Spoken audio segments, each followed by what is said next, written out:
Here's your first alert weather forecast from Chief Meteorologist Lexi Walker. Welcome back to Good Morning Texoma on this Friday. Let's talk about the weekend, more specifically on Saturday, because there's a lot going on with the forecast. Fire danger, strong winds, a dry line moving in, and there was a severe weather potential I was talking about yesterday and what that update is.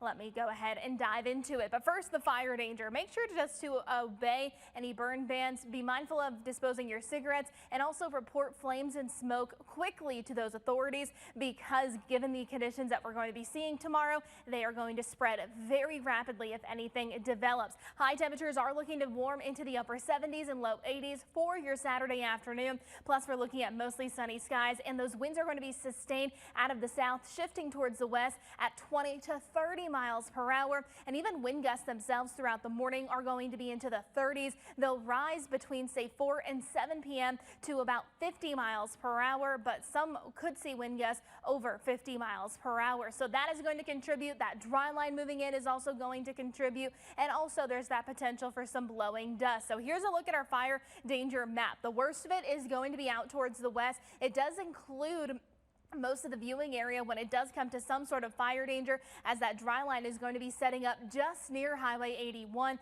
And with that said, because of how strong wind gusts are going to be, those folks west of this black line will be seeing some blowing dust. Fire alerts are already in place across the viewing area. It's likely that the fire weather watch that's in place now will be upgraded to a red flag warning. By the time Sunday rolls around, wind gusts still into the 30s, not nearly as bad as the 50s that is expected as we head into your Saturday. But overall, dry weather is expected. That severe weather risk has shifted northeast, and we are looking at partly cloudy skies for Monday's eclipse with highs around 76.